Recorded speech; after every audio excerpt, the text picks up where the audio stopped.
এক মাকে গুলি করা হয়েছে, চোখের ভেতর সীসা গলে মাটা মারা গেছে, আর পাশে 3 বছরের এক শিশু কাঁদছে। আহ, কি ভীষণ শোকে, যন্ত্রণায় ছোট্ট শিশুটি কেঁদেছে, সেটি পাহাড়ি অরণ্য জানে। আজ আপনাদের এমনই এক মায়ের করুণ মৃত্যুর গল্প বলবো। আমি স্মিতা আবরার, শুনছেন বে ইনসাইট। শনিবার রাত কক্সবাজারের পাহাড়ি অরণ্যে তখন গভীর নীরবতা। হঠাৎ সেই নীরবতার ভেতর ভেসে আসে বুনো হাতির ডাকে ভারী হয়ে ওঠা এক শোকের শব্দ। চকরি উপজেলার খোটাখালী ইউনিয়নের পূর্ণগ্রাম এলাকায় একটি মা হাতি মারা গেছে। বন কর্মকর্তাদের ধারণা, প্রায় 1 মাস আগে চোখে গুলি করা হয়েছিল প্রাণীটিকে। দীর্ঘ যন্ত্রণার পর তার মৃত্যু হয়।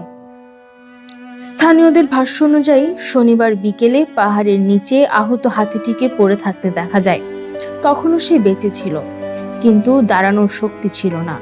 তার পাশে ঘুরছিল 3 বছরের একটি শাবক। বারবার মায়ের গা ঘেঁষে ডাকছিল সে। খবর পেয়ে ঘটনাস্থলে যায় বন বিভাগের কর্মীরা। ঈদগাঁও রেঞ্জ কর্মকর্তা উজ্জ্বল হোসেন বলছেন, হাতিটির অবস্থা ছিল অত্যন্ত সংকটাপন্ন।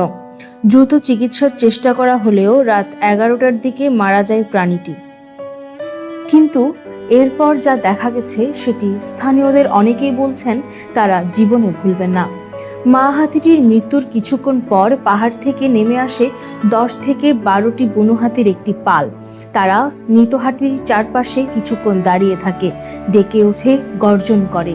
তারপর ধীরে ধীরে আবার ফিরে যায় পাহাড়ে। বন্যপ্রাণী বিশেষজ্ঞরা বলছেন, হাতি অত্যন্ত সামাজিক ও আবেগপ্রবণ প্রাণী। তারা দলবদ্ধভাবে বসবাস করে এবং নিজেদের সদস্যের মৃত্যুতে আচরণগত পরিবর্তনও দেখায়। ডুলহাজারা সাফারি পার্কের ভেটেরিনারি সার্জন মুস্তাফিজুর রহমান জানিয়েছেন, হাতিটির বাঁ চোখে প্রায় 10 ইঞ্চি গভীর ক্ষত পাওয়া গেছে। সেখান থেকে উদ্ধার হয়েছে সীসার ছড়রা।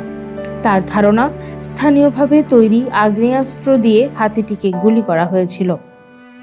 বাংলাদেশে মানুষ ও হাতির সংঘাত নতুন কিছু নয়। বিশেষ করে কক্সবাজার ও বান্দরবানের পাহাড়ি এলাকায় বন উজাড়, বসতি বিস্তার এবং হাতির চলাচলের পথ দখল হয়ে যাওয়ায় বাড়ছে এই সংঘাত।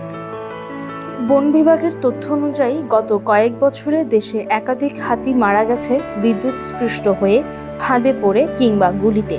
একইভাবে হাতির আক্রমণীয় প্রাণ হারিয়েছেন স্থানীয় বাসিন্দারা। বিশেষজ্ঞরা বলছেন, এই সংঘাত কমাতে হলে হাতির করিডোর রক্ষা, পাহাড়ি অবৈধ দখল বন্ধ এবং স্থানীয় জনগোষ্ঠীকে সম্পৃক্ত করে দীর্ঘমেয়াদী পরিকল্পনা প্রয়োজন।